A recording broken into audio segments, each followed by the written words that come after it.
Hoje em destaque no Jornal Universitário, o lançamento da pós-graduação Jornalismo Regional UTAD-Lusa, a quarta edição do evento Sound Pictures and Multimédia 2016, o seminário Sexualidade na Deficiência organizado pela AA-UTAD, entrevistas em estúdio com responsáveis pelo terceiro FITAP e pela SN-UTAD e ainda especial sobre inauguração do Túnel do Marão com representantes da autarquia, da Enervir e da UTAD em estúdio.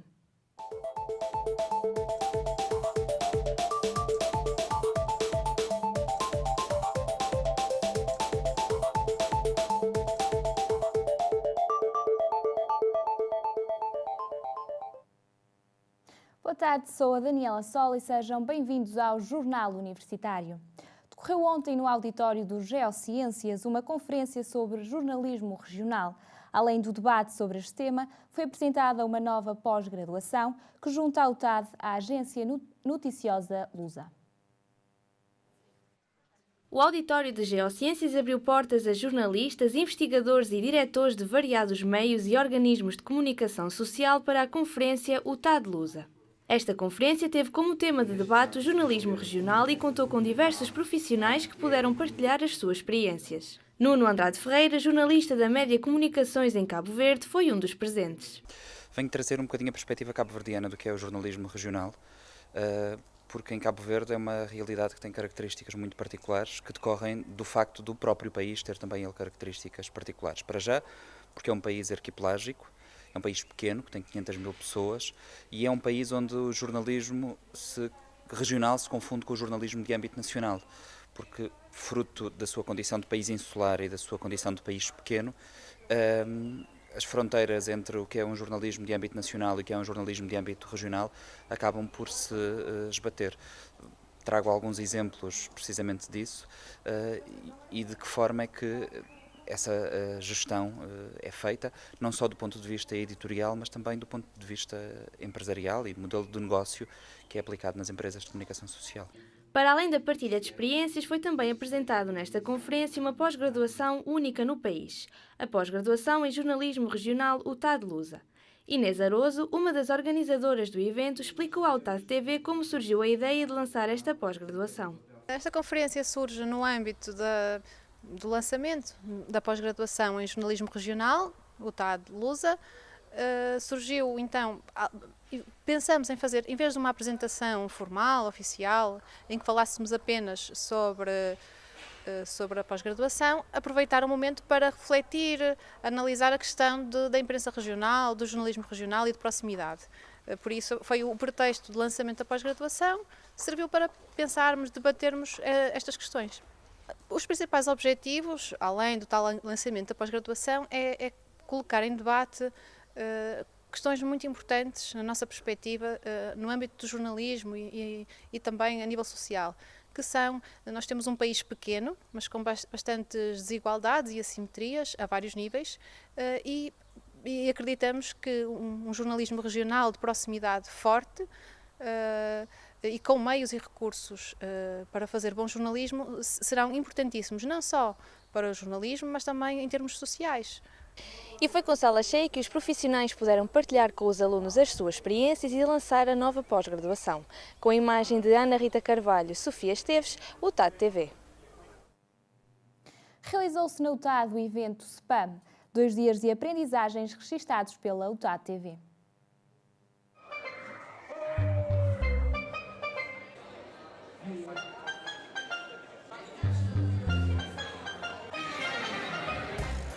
Sound Pictures and Multimedia é um evento bienal que teve início em 2010 e é organizado por alunos e professores do curso de Comunicação e Multimédia da UTAD.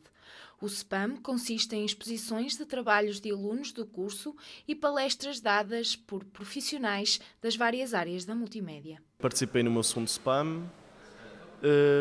Acho que este segundo SPAM evoluiu bastante no sentido em que o segundo dia, que é virado mais para os alunos CM, conseguiu cativar mais os alunos participantes porque os workshops também envolvidos no programa eram mais apelativos do que propriamente as palestras dadas em 2014. Também acho que conseguimos ter mais alunos do secundário no primeiro dia, conseguimos ter uma aula magna a abarrotar. E os próprios convidados também fizeram com que os alunos do secundário estivessem mais atentos e mais participativos. E também dar os parabéns a quem ganhou os concursos feitos pela direção do nosso curso. Foram 2 dias de troca de experiências e conhecimentos na área que permitiram a cerca de 700 alunos do ensino secundário de todo o país, interessados na multimédia, ficarem a conhecer o que de melhor se faz neste curso da UTAD. A edição deste ano houve exposição dos nossos trabalhos de vídeo, design, 3D e, além disso, houve convidados como o Creative Lemons, como o Miguel Araújo, como um de fotografia e como o Rui Louro. É interessante, não só para nós, mas também para o pessoal que veio do secundário, conhecer empresas, conhecer o ambiente da universidade. E é um dia que, para nós, que trabalhou diretamente na SPAM, é cansativo por causa da organização. Mas acho que correu tudo bem e isso é que importa. E que traga muita gente para o nosso curso, Comunicação e Multimédia, e também dá sempre visibilidade ao UTAD. Esta foi a 4ª edição do evento, onde se realizou também a entrega de prémios do concurso A Minha Escola Dava um Filme, que desafiou alunos de todo o país a mostrarem as suas capacidades e talentos na área da multimédia, em fotografia ou em vídeo. Gabriela Melo e Joana Bonacho, UTAD TV. A Associação Académica realizou um seminário sobre sexualidade na deficiência, um apelo à igualdade numa iniciativa de sucesso. Sexualidade e deficiência são termos que, postos lado a lado, não parecem combinar. Um pensamento criado pela escassa informação sobre o tema, um obstáculo a que os especialistas dão resposta. Este tema da sexualidade é um tema por si só tabu. Quando se fala com sexualidade na deficiência, ainda mais tabu é. E daí nós queremos trazer esse tema para a academia, para que se discutissem sobre ele e tivessem conhecimento sobre o mesmo. A sexualidade faz parte da vida de qualquer pessoa, seja ela portadora de deficiência ou não. É então importante despir-nos de preconceitos e falar abertamente, sem discriminar. Eu acho que a principal mensagem que este seminário todo está a transmitir é que é a altura de lidarmos com as questões de sexualidade nas suas várias vertentes, com uma naturalidade e de termos um discurso apropriado e diverso. Como uma das oradoras disse, não é comum falar sobre sexualidade numa universidade, não é comum falar sobre deficiência numa universidade, muito menos falar sobre os dois temas em conjunto num seminário. Aqui falou-se hoje e com a criação do gabinete e mesmo com a abertura da universidade, vai-se continuar a falar certamente.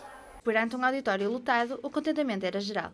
Os alunos da UTAD congratularam a criação de iniciativas do género que contribuem não só para a formação, mas também para a mudança das mentalidades. Tem de ser um tema de ser trabalhado e nós, pelo menos estudantes mais novos, temos de dar o exemplo e partir de nós para erradicar o preconceito. Eu sou do curso de Reabilitação Psicomotora e então é uma abordagem que nós, de alguma forma, falamos e é muito importante também para a nossa formação e para sabermos com que podemos lidar, no caso da deficiência, e como atuar na sexualidade. Um seminário que se resumiu em 3 palavras. Desmistificar, normalizar, visibilizar.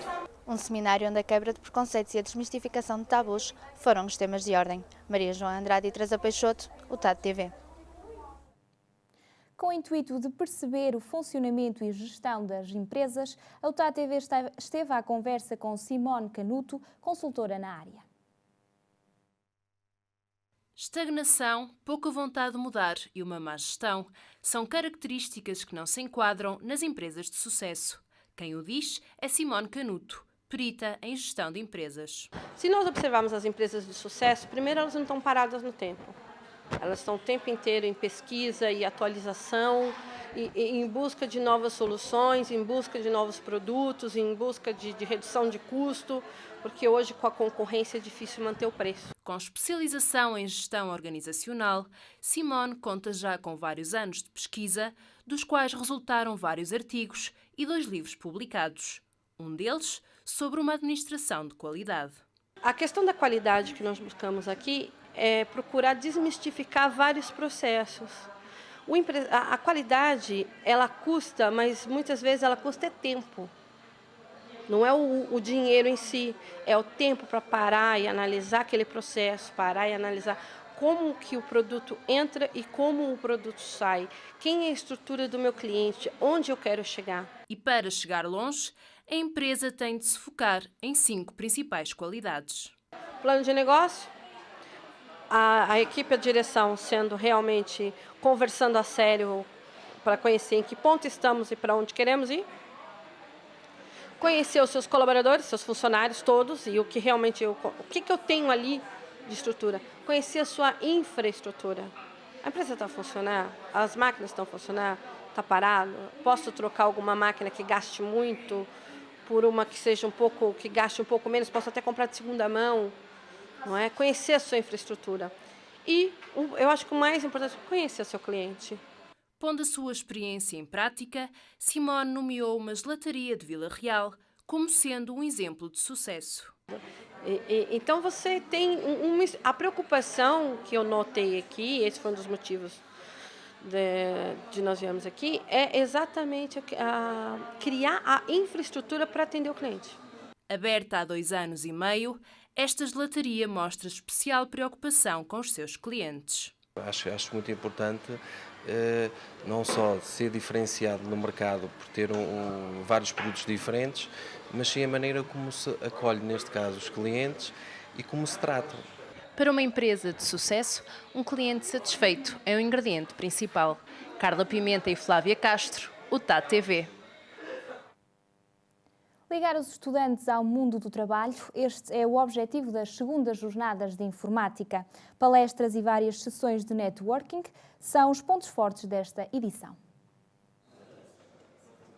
Oradores, alunos e ex-alunos foram convidados a participar nas jornadas de informática que se realizaram pela segunda vez na UTAD. Tentar ligar o mundo do trabalho à academia foi um dos objetivos do Núcleo de Estudantes de Engenharia Informática. As jornadas consistem da mobilização de oradores e algumas empresas, de maneira a que os estudantes de Engenharia Informática tenham um maior conhecimento sobre o mundo empresarial, o mundo lá fora, digamos assim, da universidade, de maneira a enriquecer também os seus conhecimentos. O destaque destas jornadas vai para os espaços de networking, uma forma dos alunos entrarem em contacto com os oradores e empresas do setor. É sempre uma oportunidade de conseguir, provavelmente, ter alguns contactos, temos espaços de networking para isso mesmo, de maneira a que possam, de uma maneira mais informal, falar com os oradores e com os responsáveis das empresas que cá vieram. O Núcleo de Estudantes de Engenharia Informática fez chegar ao UTAD empresários da área, como também ex-alunos do curso, que deram o seu contributo aos restantes alunos. Com a imagem de Bruno Fernandes, Carla Teixeira, UTAD TV. Com o objetivo de aproximar diferentes realidades, vários empreendedores de Vila Real partilharam as suas experiências no seminário do Departamento de Economia, Sociologia e Gestão. O seminário do Departamento de Economia, Sociologia e Gestão da UTAD teve lugar no Polo 2 da Escola de Ciências Humanas e Sociais e contou com a presença de diversos oradores, tendo como foco o empreendedorismo em Vila Real. Luís Tibério, um dos responsáveis, revela a importância do chamado Dia DESG. O tema geral era exatamente esse, empreender em Vila Real, eu até diria empreender na Vila, e contou com a presença de várias empresas, num painel muito rico e muito diversificado, que tentou ir de encontro, falando de empreendedorismo, que tentou ir de encontro às nossas áreas fundamentais de oferta educativa. A proximidade é a palavra de ordem no DESG, que visa enaltecer a relação entre alunos, docentes e empreendedores. De iniciativas deste tipo, como o Dia DESG, tem sobretudo, e eu disse isso nesse dia, na abertura do seminário, que é de aproximar. Aproximar a vários níveis. Aproximar além da transferência do conhecimento, mas para mim o principal objetivo é aproximar. E aproximar o quê? Aproximar os docentes dos docentes, criando aqui um espírito do corpo entre professores, aproximar docentes de alunos e vice-versa, alunos de docentes, mas também, sobretudo, aproximar alunos de alunos. O DESG é um dos 3 departamentos que compõem a Escola de Ciências Humanas e Sociais da UTAD e tem como objetivo promover um ambiente de crescimento e proximidade. Sofia Esteves na imagem, Ana Rita Carvalho, UTAD TV. As terceiras jornadas de Línguas e Relações Empresariais regressaram à UTAD. O evento foi uma oportunidade para os alunos terem contacto com vários temas e com pessoas que trabalham este domínio. O Auditório de Ciências Florestais da UTAD recebeu as terceiras jornadas de Línguas e Relações Empresariais. O encontro permitiu a profissionais ligados a esta área apresentarem os seus testemunhos. Rosa Monteiro, uma das oradoras convidadas, abordou os desafios constantes da área da tradução. É a atualização constante. Como eu falei há pouco, o mercado está a evoluir de forma muito rápida e as tecnologias também. É muito difícil para uma pessoa só, numa empresa portuguesa, num meio mais do interior, ter disponíveis formações constantes e suficientes nas áreas que nos interessam e que são necessárias. Rosa Monteiro pretendeu sensibilizar e alertar os presentes para aquilo que é realmente o trabalho de tradução e qual o seu valor. Este é um serviço bastante complexo. Há muitos profissionais no mercado, também há muita gente menos boa, mas cada vez menos é viável recorrer a uma pessoa sem formação para fazer este trabalho. Segundo a convidada, o trabalho de tradução é muitas vezes valorizado em comparação com o trabalho de outras áreas. As tarefas são extensas e os prazos muitas vezes reduzidos. O dinheiro que custa uma tradução é totalmente merecido e não devia ser desvalorizado, por exemplo, em confronto com o design. Nós trabalhamos muito com empresas gráficas ou com clientes que depois vão mandar a coisa para a gráfica. Os nossos prazos e os nossos preços são sempre criticados e os prazos reduzidos e recateados, enquanto que os designers já têm o seu estatuto, porque a imagem importa. Mas e o conteúdo? Não importa mais? No ponto de vista dos alunos, o esclarecimento sobre esta área das línguas foi importante. Um trabalho polivalente e essencial nos dias de hoje. Queremos que é importante porque vivemos cada vez mais num mundo globalizado e é importante para as empresas comunicarem. E como há várias linguagens espalhadas pelo mundo, a tradução facilita a comunicação pretendida e facilitando também negócios, transações. Esta sessão veio divulgar uma das áreas das línguas que não é muito valorizada, mas que apresenta grandes desafios. Sara Cibrão, Bárbara Janela, UTAD TV. A Social Erasmus Week decorreu na semana passada e contou com várias atividades de cariz solidário para os estudantes de mobilidade e da academia. Todos os semestres, a Erasmus Student Network International promove uma semana social para os alunos de mobilidade. A SN UTAD organizou diversas atividades no âmbito da solidariedade entre os dias 2 e 8 de maio. A Social Erasmus Week Spring 2016 começou com uma visita ao canil, onde os estudantes de Erasmus tiveram a oportunidade de acarinhar os cães abandonados. Contou com uma pequena reflorestação no Alvão e um vídeo sobre os refugiados com o mote "E se fosse contigo?", entre outras atividades sociais. Em estúdio temos César Guedes, presidente da Erasmus Student Network. Boa tarde, começo por lhe perguntar qual é o objetivo desta rede internacional de estudantes? Bom, é a ESN UTAD, a ESN UTAD não, é a ESN a nível internacional, é a maior rede, a maior associação a nível internacional de estudantes. Tem o principal objetivo de ajudar os estudantes de mobilidade, promover a mobilidade em si, para, de certa forma, incentivar as pessoas a prosseguirem o seu período de estudos ou passar parte do seu período de estudos em outro país, em outra universidade, num ambiente completamente diferente. A ESN, como já disse, é a maior associação, está presente tem 503 associações, exatamente igual como a ESN UTAD, mas maiores, mas mais pequenas, por toda a Europa, desde Portugal até à Rússia. Em Portugal temos 3 associações, estamos presentes em 3 instituições de ensino superior, o que mostra que isto também estamos em expansão, em crescimento, e é uma associação que tem um cariz mesmo da proximidade, de dar a conhecer o país em que estamos inseridos aos estudantes de mobilidade. Quais as condições necessárias para fazer parte desta associação? Bom, para fazer parte da associação mesmo disto aqui, é preciso mesmo vontade de ajudar, vontade de querer mostrar e demonstrar o que é a nossa cidade, a nossa universidade, e fazer um amigo para toda a vida e noutro ponto do país. Muito obrigada por estar aqui connosco no Jornal Universitário. Obrigado. No próximo ano letivo, a Universidade de Trás-os-Montes e Alto Douro vai receber uma pós-graduação em Assessoria Linguística e Revisão Textual. A língua portuguesa serve como instrumento de trabalho para muitos profissionais da comunicação.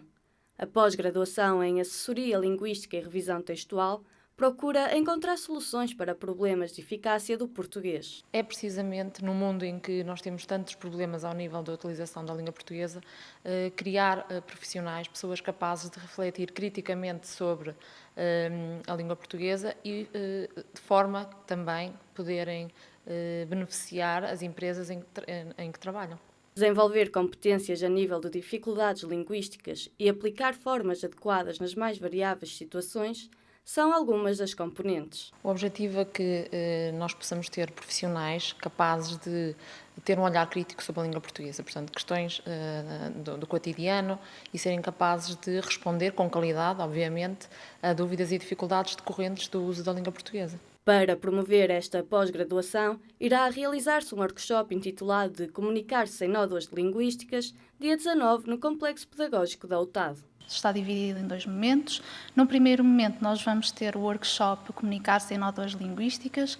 É um workshop que interessa a um público muito vasto, porque todos nós nos confrontamos diariamente com dúvidas, dificuldades e visa precisamente trabalhar esses domínios da língua portuguesa. Depois, num segundo momento, vamos ter a apresentação da pós-graduação propriamente dita, em que vamos informar, dar algumas informações úteis acerca do funcionamento da pós-graduação então em Assessoria Linguística e Revisão Textual.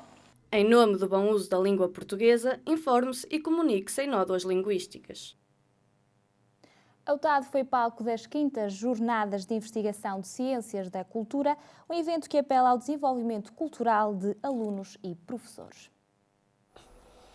É aqui no Complexo Laboratorial que estão a decorrer as 5ª Jornadas de Investigação de Ciências da Cultura.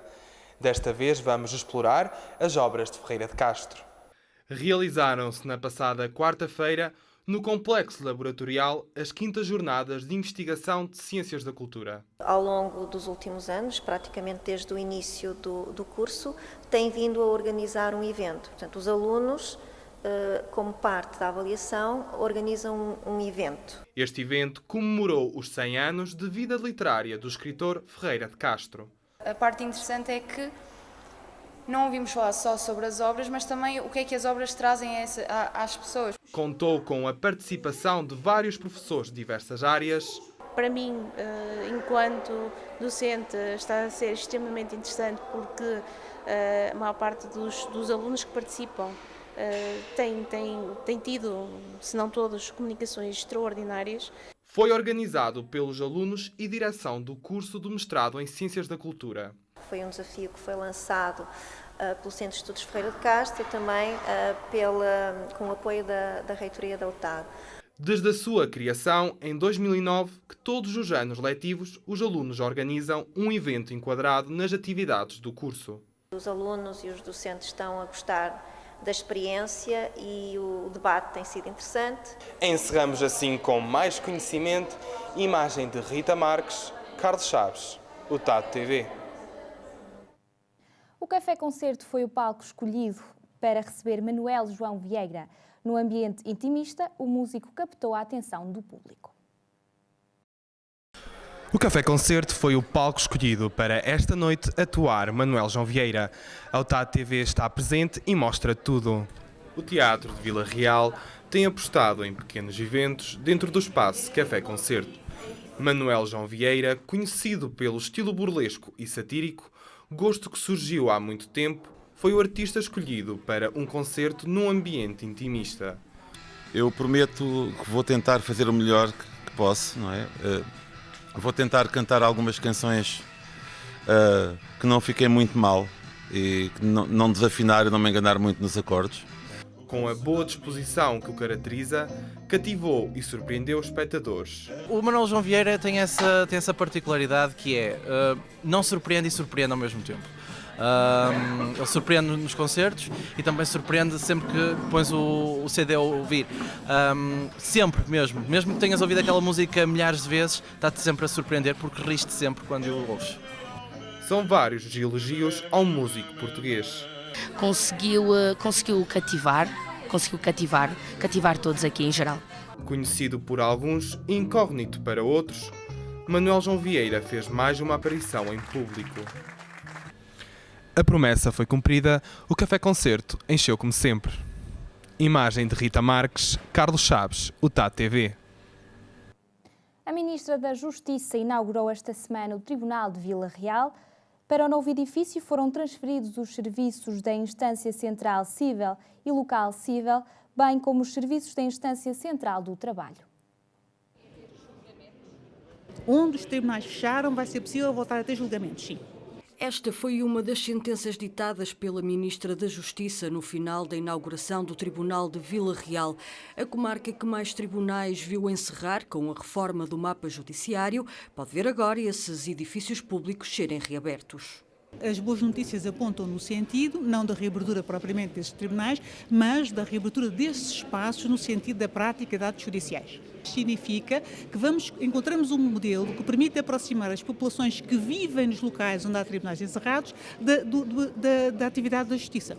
A versão final do modelo de reajustamento do mapa judiciário vai ser levada ao Parlamento no próximo dia 24. Sobre o conteúdo, Francisca Van Dunham apenas adiantou ter sido feito um levantamento de todas as situações no país e que a prioridade será encontrar mecanismos que aproximem a justiça das populações. A oferta especializada mantém-se, vai-se manter.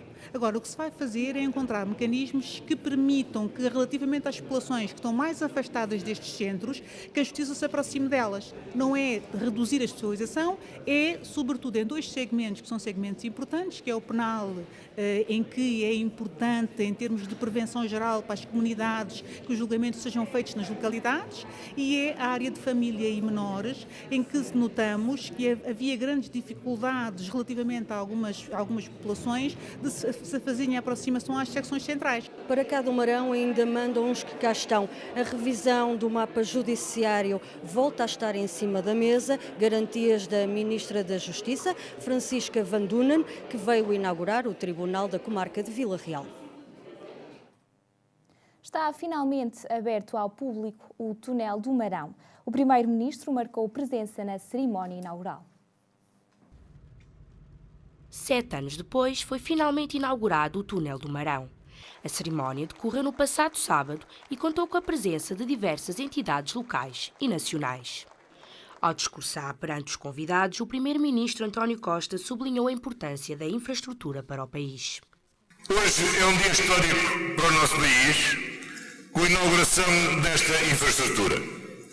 Creio que não exagerarei se disser que desde a ponte sobre o Tejo, inaugurada há 50 anos, nenhuma outra infraestrutura tinha sido tão relevante para vencer uma barreira natural. Há 50 anos o Tejo, hoje o Marão. E vencer esta barreira do Marão tem um profundo significado, porque esta barreira não marcou só a separação e a distância entre Amarante e Vila Real. Marcou uma visão do país, marcou uma cultura e marcou uma própria designação. Trás-os-Montes hoje fica para além deste túnel. E vencer esta barreira é rasgar um ciclo de novas oportunidades. De novas oportunidades ao desenvolvimento e de novas oportunidades à projeção do nosso país na economia global. O Presidente da Câmara de Vila Real, Rui Santos, também marcou presença e salientou esta obra como fundamental para o desenvolvimento da região. Criadas as condições para que esta região possa competir em pé de igualdade com as demais regiões do país, porque em termos de infraestruturas rodoviárias estamos igualmente servidos. Sempre sorridente, José Sócrates não passou despercebido, agradeceu o convite e deixou a sua opinião sobre a obra que foi iniciada durante o seu mandato. Eu já tive a oportunidade de agradecer ao Sr. Primeiro-Ministro o convite. Nós regressamos aos tempos normais em que a decência democrática é cumprida, sabe? Quando eu fui Primeiro-Ministro, convidava sempre os membros dos governos anteriores que tinham estado ligados à realização de algumas obras.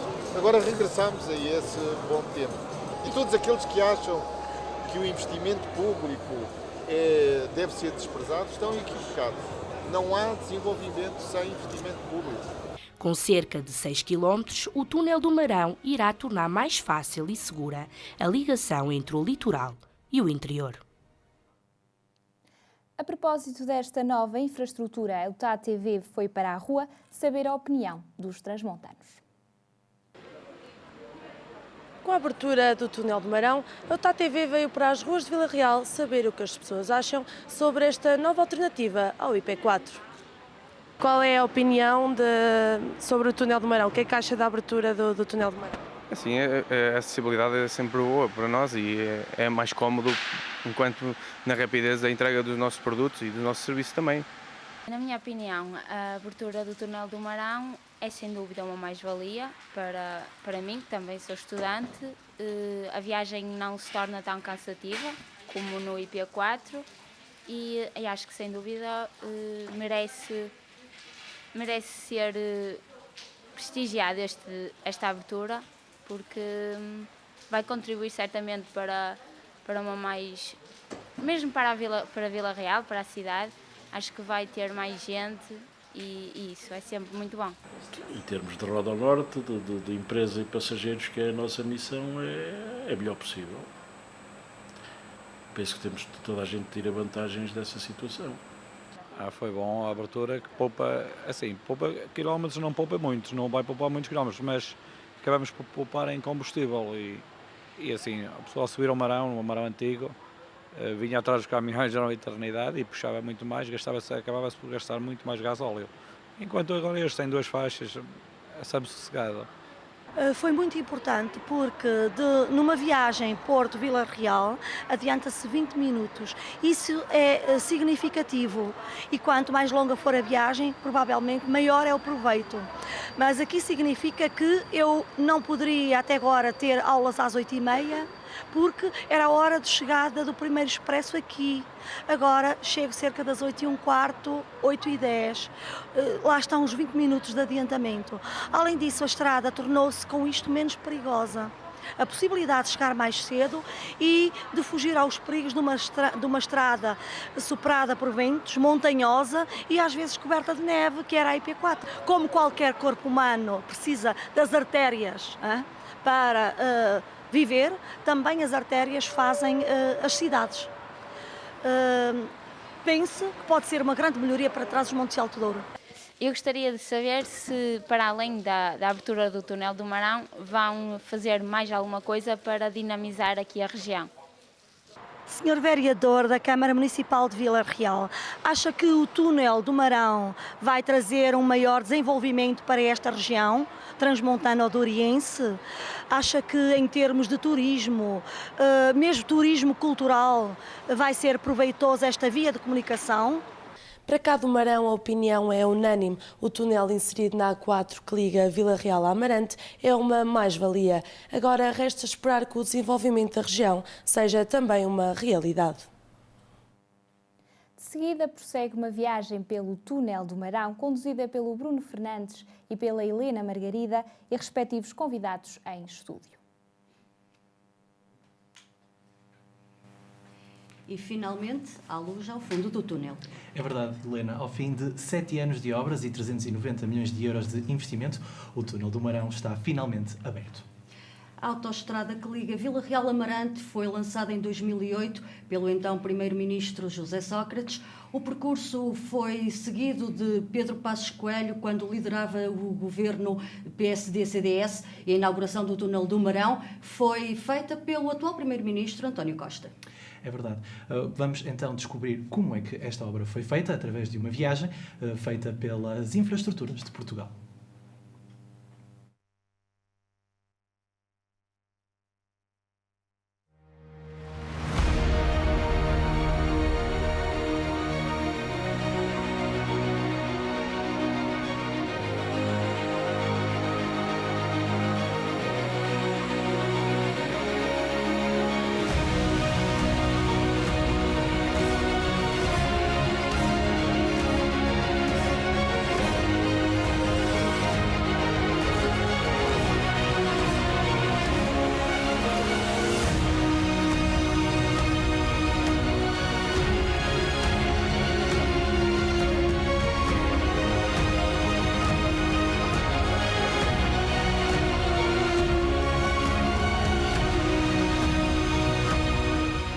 Nunca foi tão fácil como hoje ir de Vila Real ao Porto, a Lisboa, ao sul do país.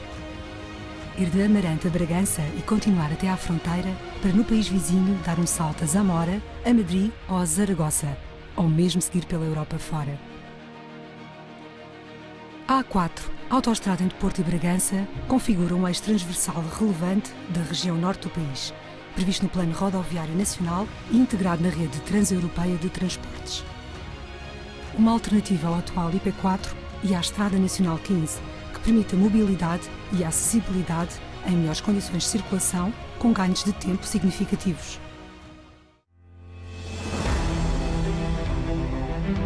Para concluir a A4, faltava ligar Amarante a Vila Real, transpondo o Marão e abrindo a região de Trás-os-Montes ao exterior. O relevo acidentado, o gelo, a neve, o nevoeiro trarão agora menos contratempos a quem viaja.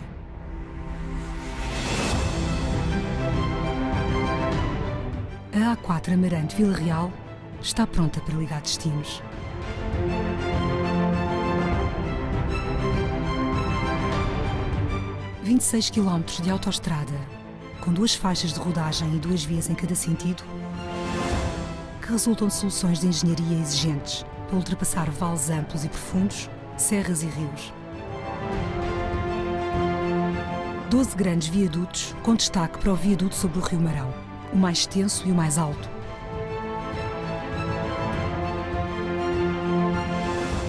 E também para o viaduto sobre o Rio Sordo, na proximidade da Albufeira.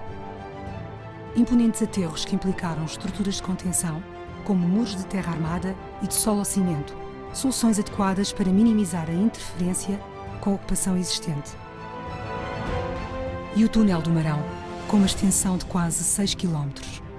Passar por dentro da serra com conforto e em segurança, através do maior túnel mineiro rodoviário da Península Ibérica, é hoje uma realidade. O Grande Túnel é composto por 2 galerias independentes. Cada galeria tem uma faixa de rodagem com 2 vias de circulação. No emboquilhamento poente, o túnel desenvolve-se a uma altura inferior à do atual IP4 em 200 metros, garantindo a circulação mesmo com a ocorrência de neve. A diferença de cota máxima entre o túnel e a serra atinge mais de 500 metros. Com o lema A Segurança em Primeiro Lugar, 13 galerias de emergência interligadas permitem a rápida evacuação de pessoas e o acesso dos meios de socorro. Um sistema de automação de segurança ativa, com controle e gestão centralizados, tecnologicamente avançado, possibilita a detecção atempada de situações de emergência e a vigilância 24 horas por dia, no local ou remotamente, a partir do Centro de Controlo de Tráfego da Almada.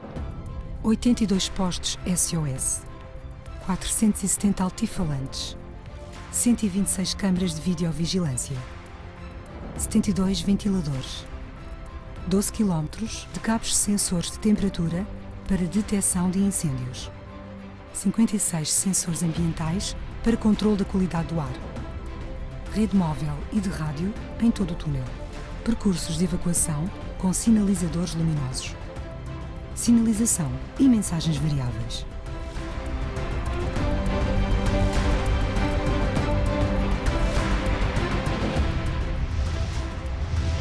O Grande Túnel é um exemplo de sofisticação tecnológica em prol da segurança de quem nele circula.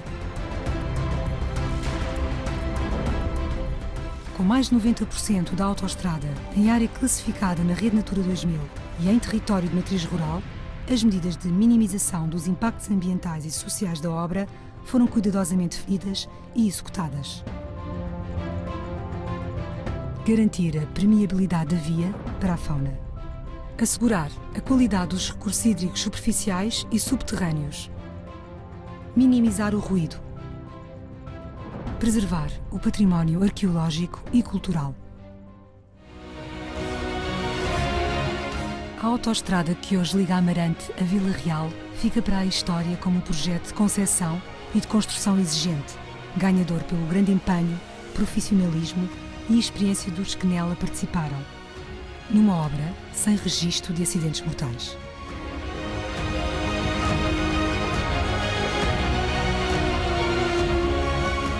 Agora elemento integrante do território e da rede urbana, transporta um potencial de desenvolvimento rumo à sustentabilidade, combatendo a desertificação populacional e o isolamento do interior, tornando as cidades médias e os seus territórios de baixa densidade competitivos e coesos.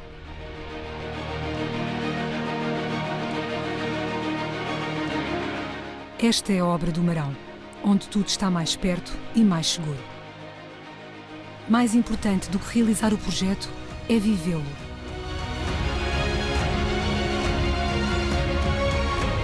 O Marão tornou-se tangível.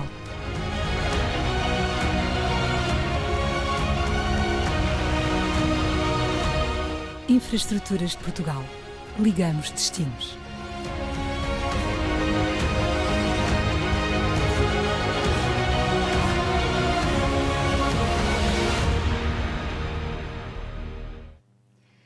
Para seguir viagem connosco neste especial Túnel do Marão, aqui na UTAD TV, convidamos o vice-reitor António Silva.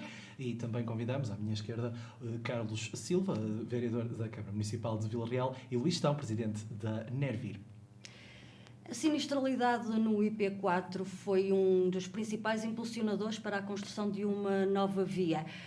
A premissa é de redução de 26%. Senhor vereador, começaria por si. Será que, efetivamente, este novo traçado da A4, com o túnel do Marão incluído, não irá ser pontuado também de alguns pontos negros? Bom, antes de mais, um agradecimento pelo convite. É um gosto estar aqui convosco para conversar sobre esta matéria. Para mim, que sou vila-realense, sou transmontano, e eu digo que este túnel foi o desbravar, de facto, de uma barreira que era para nós uma barreira relevante, no contacto que tínhamos com outros territórios, e, portanto, sentimos que, não da nossa parte sobre os outros territórios, mas particularmente da forma como os residentes nos outros territórios olhavam para aqui e o obstáculo que constituía o Marão na sua travessia, no chegar cá. Portanto, felizmente, esse processo está hoje solucionado. Sinto-me orgulhoso por ter tido a responsabilidade, estar hoje com responsabilidade política sobre uma coisa tão importante como esta. Sobre a questão da sinistralidade. De facto, foi a sinistralidade que levou a que nós tivéssemos que olhar para esta forma de travessia deste obstáculo de uma forma completamente diferente. E, portanto, a decisão política foi uma decisão política acertada. E por isso nós quisemos, no dia da inauguração, dar relevância à decisão política que foi tomada por quem a tomou. Foi extremamente relevante. Nós perdemos 136 vidas. E, portanto, 136 vidas perdemos sabendo de antemão que a solução teria que passar por uma circunstância como esta. Portanto, demorou muito tempo. Portanto, aquilo que a gente espera é que agora, depois deste percurso feito, que nós tenhamos aqui uma infraestrutura que, desse ponto de vista, venha a ter uma sinistralidade muito baixa. Ou seja, nós não antevemos que não tenhamos sinistralidade. É evidente que passam viaturas, passa gente, portanto, o risco existe sempre. Agora, ele está claramente minimizado comparativamente com a situação que tínhamos anteriormente. Como é evidente, se os utilizadores da via não tomarem as suas devidas precauções na sua travessia, no que é normalmente circular numa autoestrada, naturalmente que haverá, o perigo aumentará e, portanto, poderá haver sinistralidade. O que nós dizemos é que, comparativamente com o que tínhamos, nós teremos uma situação muito, muito mais favorável. Portanto, o que eu espero é que cada um de nós, cada um dos utilizadores desta via, o façam com cuidado, com os cuidados que isso exige para não termos qualquer sinistralidade, para dizermos, de facto, que o túnel do Marão, desse ponto de vista, resolveu o problema de sinistralidade. Esta questão de segurança e de facilidade de mobilidade, Luís Tão, numa perspectiva empresarial, será uma mais-valia para efetivar um desenvolvimento económico mais eficaz? Bom, eu penso que, em relação ao desenvolvimento económico, há muitas mais coisas a fazer. É verdade que o túnel do Marão acaba com a nossa desculpa, entre aspas, a dizer, tínhamos ali pelo menos uma desculpa, a dizer, temos uma barreira psicológica que impede um bocado o investimento. Era também alguma desculpa para uma falta de dinâmica do território, uma falta de dinâmica que está intrínseca ao território, que vamos ter que acordar. A verdade é que perdemos esta desculpa, temos que olhar para a frente, mas esta acessibilidade é apenas um degrau de muitos outros que terão que ser construídos para que o território fique mais competitivo. Se olharmos para o território de Trás-os-Montes num todo, vemos que a cidade de Vila Real é a primeira a ganhar com o túnel do Marão. Até mesmo a própria universidade, em relação, se calhar, ao IPB, a saúde, todas as áreas que vão estar muito mais próximas de outras populações vão ganhar. E eu penso que, nesse aspecto, também a parte económica de Vila Real vai ser a primeira a sentir-se em relação ao território. O território vai demorar mais anos a desenvolver-se apenas com esta infraestrutura. Diz-se muitas vezes, e falamos ainda há pouco tempo, que esta infraestrutura tem dois sentidos. É verdade, leva e traz. É verdade, mas eu tenho para mim uma certeza, é que sem esta infraestrutura é que não era possível o desenvolvimento económico. O Sr. Professor Luís Tão falava há pouco de que esta estrutura leva e traz, e também pode ser uma mais-valia para a Universidade. Compartilha dessa opinião? Sim, em absoluto. Antes de mais, boa tarde a todos. É um gosto muito grande estar aqui neste painel e discutir esta que é uma infraestrutura estruturante, passa a redundância para a região, para a Universidade também, como é óbvio, coleva desafios e riscos, como é óbvio, porque é duas vias, portanto, tanto pode compaginar a possibilidade de aumentar a acessibilidade de alunos para virem para a Universidade de Trás-os-Montes e Alto Douro, mas também pode compaginar a possibilidade de aumentar a acessibilidade de alunos ou de residentes para ir para outras regiões, para outras universidades do país.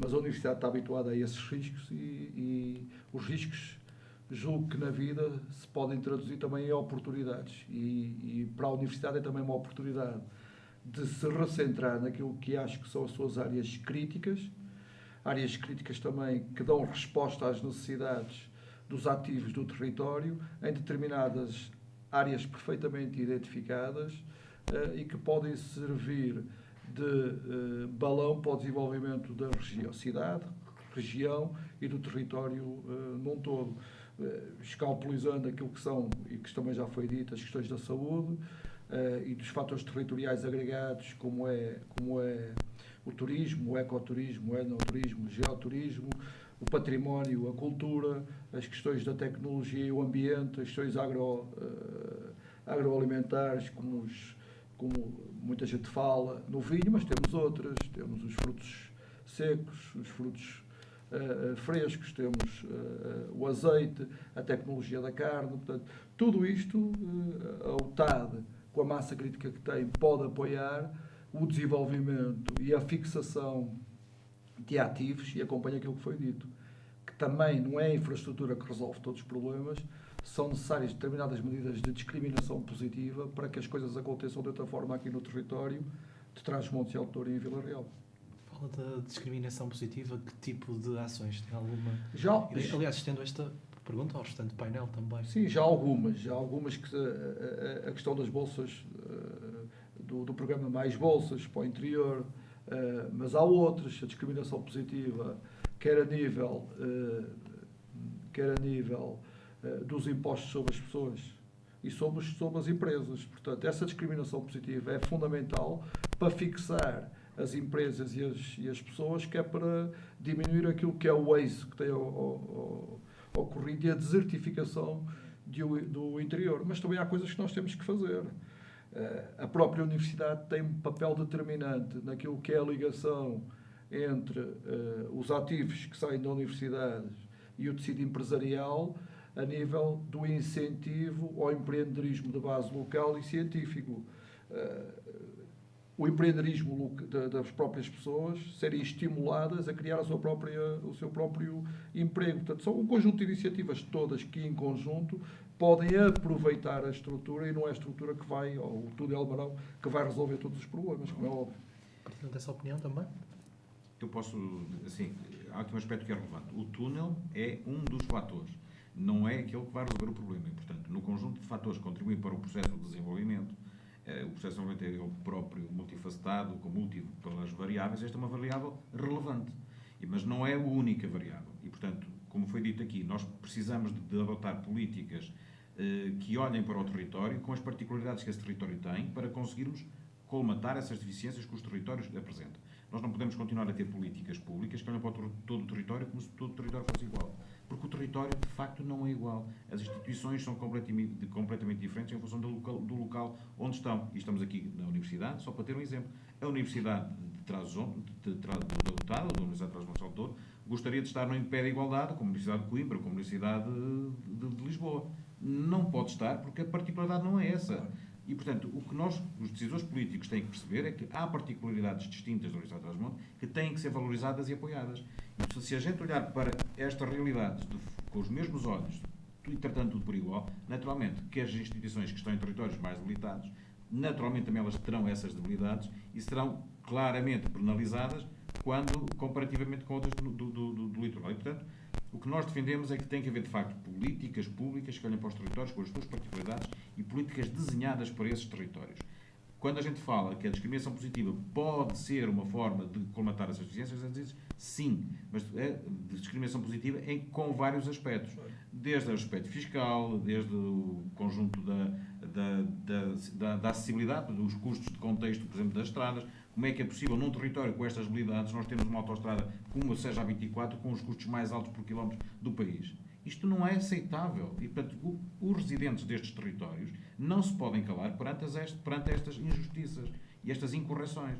E, portanto, temos que continuar todos juntos a fazer perceber que quem tem o poder de decisão, que não podem adotar políticas iguais para todo o território, tem que ser políticas direcionadas para os problemas que esses territórios enfrentam, para que esses territórios possam paulatinamente ir crescendo. Uma questão relevante. Fundos comunitários. Os fundos comunitários são para a gente se aproximar das regiões mais desenvolvidas. Ora, se estes territórios não tiverem acesso a esses fundos de uma forma mais facilitada, naturalmente que essa aproximação nunca se fará. E, portanto, ficarão sempre para trás. E, portanto, aqui há um aspecto também, do ponto de vista dos fundos estruturais, que é relevante. Direcionarmos as coisas para os problemas em concreto, com medidas em concreto para os problemas para se conseguir resolver. Luís, na inauguração do Túnel do Marão, António Costa referiu que já era a altura de o litoral deixar de olhar para o interior como as suas traseiras. Nós estamos muito perto também de Espanha. É um mercado também que se tenderá a explorar.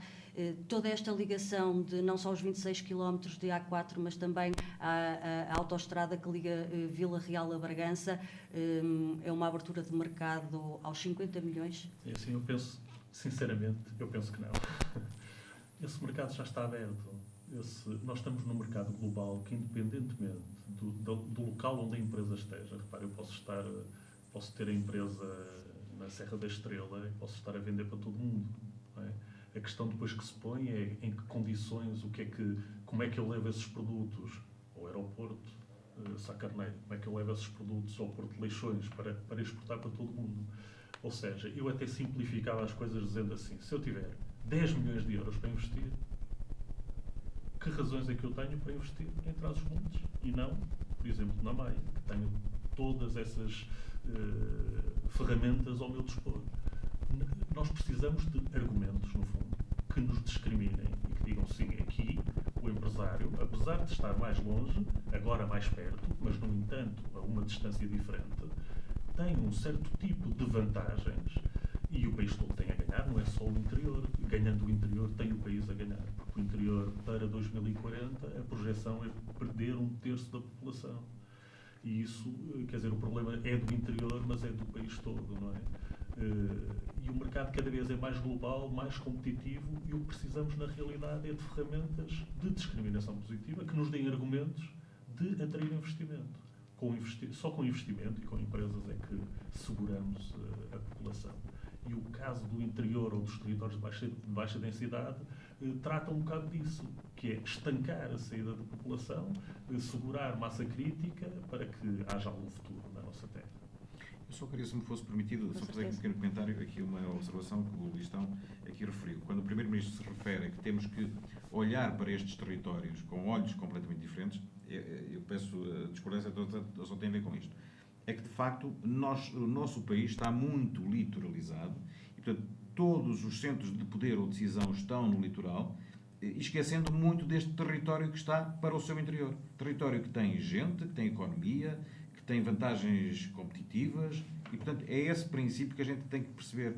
É que o país, os nossos portugueses estão em maioria naturalmente no litoral, por força do desenvolvimento que tivemos estes anos, mas do ponto de vista dos mercados, do ponto de vista dos consumidores, dos clientes, nós provavelmente, se olharmos para o outro lado, veremos que temos uma panóplia de possíveis clientes e possíveis consumidores, por assim dizer, que nos podem alertar e que nos podem facilitar o relacionamento e, nessa perspectiva, isto é vantajoso. Agora, temos que ter também, ao nível institucional, capacidade de nós próprios com as nossas habilidades, termos capazes de montar as nossas estratégias políticas para chegar a esses mercados e agora, com este grau das acessibilidades, se as acessibilidades forem um custo do contexto e são, ficarem mais facilitadas para nós rapidamente também acedermos a esses mercados. Só nesta relevância é que não nos esqueçamos que do lado de lá também estão 50 milhões de consumidores que estão aqui pertinhos, estão aqui ao nosso lado. Era só neste conceito. Mas a verdade é que a nossa economia nunca se esqueceu disso. Tanto que Espanha é o nosso principal cliente, não é? Principal, é o nosso país irmão. Exato. E que nos compra a maioria dos nossos produtos, não é? Agora, eu gostava só de salientar uma coisa. Quer dizer, nada disto, uma acessibilidade melhor, uma discriminação positiva, nada disto vai para a frente se não houver essencialmente vontade política. E acho que isso nunca houve. Claro. Nunca houve vontade política para um projeto do interior. O que é que o país quer do interior? Se o interior se desenvolver, provavelmente perdemos acesso aos fundos de coesão, que falava o Carlos aqui há um bocadinho. O país vive de fundos de coesão. Os fundos de coesão são dados a regiões que ainda não atingiram o nível de desenvolvimento, não é, exigente. Quer dizer, nós temos, repara, nos fundos de coesão, o programa atual, o Norte 2020, tem 1.600 projetos aprovados, 900 da área metropolitana do Porto. Como é que a área metropolitana do Porto se havia de desenvolver se nós não tivéssemos fundos de coesão atrás do ponto? Não é? Portanto, há aqui um peso na balança que os políticos pesam e que sempre serviu, estas regiões sempre serviram, para que a comunidade olhasse para nós e nos despejasse sacos de dinheiro de fundos de coesão que não ficam no território. Será essa a tal barreira mítica tão falada nos últimos tempos, não só ser uma barreira geográfica, mas a da mentalidade? Eu acho que a mentalidade somos nós que a fazemos, não é? E acho que nós temos todos em conjunto, o poder político e o cidadão comum, de combater esta barreira da interioridade, que muita dela é cultural. E nós, desde logo, temos que ultrapassar esta barreira. Correndo o risco, se não o fizermos, de, a prazo, termos um país com duas nudes, que é o litoral e o interior. Esse é o principal problema. Portanto, nós temos que combater esse postulado, que é o que tem acontecido no país. E eu só vejo uma maneira, é todos trabalhar no mesmo sentido, no sentido de haver políticas concretas para aquilo que é o interior, porque isto é pescaria no rabo da boca. Porquê que é pescaria no rabo da boca? Se o investimento, se aquilo que se chama o princípio da adicionalidade, que os fundos estruturais, não for cumprido, vai-se continuar a investir mais nas áreas metropolitanas e menos no interior, e o diferencial vai ser cada vez maior. E depois, quando há concursos onde o mérito é avaliado, é natural que quem tenha maior investimento tenha maior mérito e tenha acesso a esses fundos estruturais. Portanto, ou há políticas que contrariam essa tendência, ou nós vamos continuar sempre a ser os coitadinhos que andam a estender a mão para pedir subsídios para o interior. E deixa-me meter aqui já uma a falsiciária que não é alheia, que também é minha, que é esta questão dos fundos estruturais. Nós corremos o risco também, se as coisas não forem bem pensadas e bem estruturadas, de substituir o lisboa-centrismo pelo porto-centrismo. Isto é muito preocupante, os fundos estruturais, portanto. E aquilo que disse o Luís é uma realidade. O Norte só faz parte de uma zona de coesão, e há 3 no país, e depois duas ultraperiféricas, que é o Centro, o Alentejo, o Norte, e depois as periféricas, que é a Madeira e os Açores, porque os territórios de baixa densidade fazem parte da região, porque são os indicadores de desenvolvimento que faziam com que o Porto já estivesse fora e em cima e não recebesse estes fundos estruturais. Portanto, temos de ter algum cuidado quando analisamos essas coisas, e preocupa-me alguns tiques de centralismo, sempre democrático, não é óbvio, que tendem a valorizar aquilo que é o encaminhamento de recursos estruturais que servem para estas regiões, para o desenvolvimento destas regiões. Eu não quero com isto também desculpabilizar os agentes de desenvolvimento do interior. Eles também têm responsabilidade neste processo, e nós temos que, cada vez mais, esta ligação que está aqui é vital. As empresas, a autarquia, a universidade, o sistema de saúde, o hospital, que são os principais empregadores da região. Se não valorizarmos, e volto a referir isto, não tivermos todos centrados e alinhados com com aquilo que são os ativos do território desta região, porque é aquilo onde nós temos massa crítica. Se formos fazer aquilo que os outros todos fazem, nós vamos perder o campeonato. Temos é que nos valorizar aquilo que são os nossos ativos, a explorar, criar empresas, alinhar aquilo que são a formação educativa a nível superior e a investigação com as necessidades das empresas e com estes ativos do território, no sentido de promovermos um desenvolvimento e Deus queira que em 2020 já nós não tenhamos necessidades de fundos estruturais de coesão, porque significa que fomos muito desenvolvidos, e Deus queira que o túnel de Marão tenha sido... Eu só queria acrescentar aqui só um pequeno comentário, esta questão que tem a ver com a organização territorial da nossa administração, que é relevante para este aspecto. Conforme o Sr. Professor falou, provavelmente se nós continuarmos com estes níveis de desenvolvimento, teremos apenas 2 NUTs. E, portanto, esses modelos também que nós hoje temos, provavelmente não estão a conseguir solucionar estes problemas que nós temos nos territórios. E, portanto, nós temos que fazer uma reflexão clara se também esta forma de organização é a forma que dá resposta a essa problemática. E, no meu entendimento, não dá. Claro. E, portanto, eu acho que as áreas metropolitanas... Eu acho que, por exemplo, as áreas metropolitanas devem estar fora, devem ter um tratamento distinto de todos os outros territórios, pelo menos aí. Claro. E eu digo, do ponto de vista territorial, o Trás-os-Montes sente-se muito mais próximo das beiras do que propriamente do interior do Minho, até do ponto de vista agrário, do ponto de vista cultural, do ponto de vista de tudo isso. E, portanto, nós não devemos ter medo de mostrar as nossas debilidades, porque só mostrando as nossas debilidades é que conseguimos encontrar alternativas para as ultrapassar. E, portanto, esta forma de organização em que o interior contribui para que o litoral tenha um conjunto de fundos estruturais, eu não sei se não estaremos num ponto de que temos que quebrar esse processo, no sentido de que nós próprios nos tenhamos que organizar para mostrarmos de facto as nossas habilidades, para que depois possamos nós, olhando para as nossas habilidades e para os nossos parceiros, para os nossos atores, olharmos para essas habilidades e dizer, agora vamos construir qualquer coisa, vamos sair do problema, com auxílios naturalmente. E, portanto, essa reflexão tem que ser feita e vai claramente ter que ser feita, senão sob pena de continuarmos a inclinar-nos claramente para o litoral, e é isso que não queremos. É voltar a trazer à discussão e para cima da mesa a regionalização, Luís? Provavelmente será um tema para discussão. Apesar de não é um tema consensual, provavelmente haverá uma maioria de transmontanos por uma sensação de injustiça que quererão a regionalização. Eu cada vez mais tenho que fazer já aqui uma declaração de interesses. Quanto mais conheço o território, quanto mais conheço as pessoas que estão envolvidas, menos quero a regionalização. Penso que ainda, em termos culturais, ainda temos que evoluir bastante. Trás-os-Montes ainda tem que evoluir bastante para dar esse passo da regionalização. Todos nós queremos ser o Presidente da Junta, todos nós queremos ser o Presidente da Câmara. Em termos associativos, empresariais, já tentamos uma organização de cúpula em Trás-os-Montes, ter uma voz, mas todos querem ser o Presidente e não temos cultura sequer para isso. Portanto, é um passo que de futuro eu penso que vai ser dado, não sei exatamente quando. Penso que nos próximos tempos poderemos começar a discussão, mas tem que ser uma discussão demorada, temos que amadurecer, temos que crescer democraticamente até e culturalmente para darmos esse passo, que esse é um passo, penso eu, que decisivo até para... As pessoas têm algum receio deste processo de regionalização, provavelmente porque foi mal explicado, mal conduzido. O que eu julgo é que as diferentes regiões, elas já existem, as regiões naturais nós temos, nós somos transmontanos. Os minhotos são minhotos e identificam-se com essa regionalidade e com essas características. Mas nós não temos de ter medo de nada disto. Nós temos é que afirmar, do ponto de vista administrativo, que estas realidades podem elas próprias tratarem de si próprias, com os seus problemas, com as suas vantagens, competindo entre regiões, competindo entre cidades, porque hoje em dia é um pouco isso.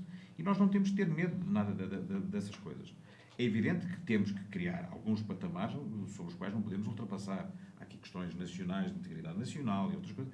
Desde que as coisas sejam bem trabalhadas, eu acho que estes processos, regionalização ou descentralizações, ou que os próprios territórios, sobre os seus territórios, tenham capacidade deles próprios desenhar políticas, desenhar estratégias, isso é relevante. Se chamamos a isso regionalização ou não, chamem-lhe o que quiserem.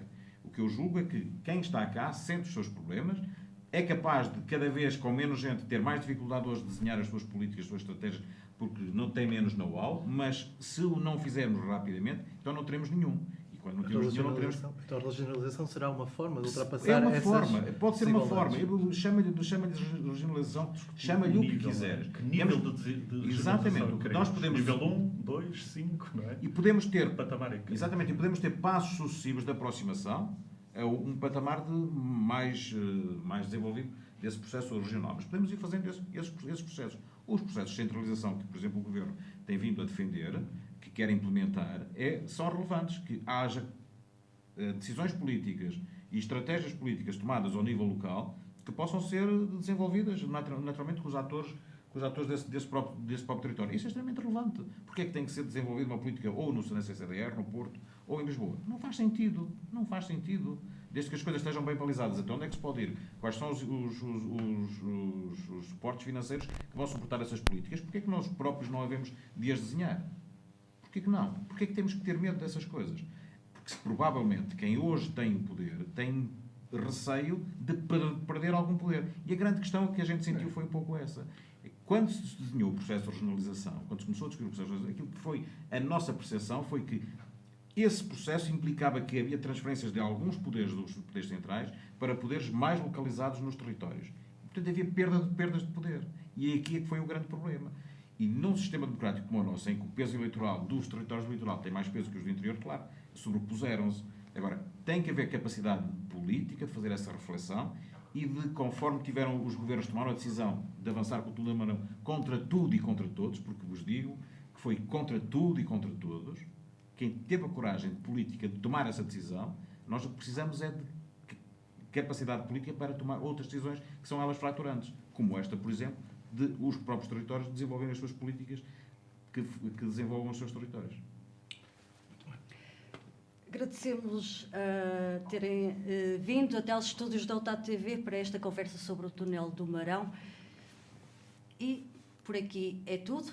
E para cá do Marão continuam a mandar os que cá estão e os que vêm e os que vão. Esperaram durante 7 anos para ver a luz ao fundo do túnel. Esse que é considerado o maior da Península Ibérica e que rasgou as entranhas da Serra do Marão.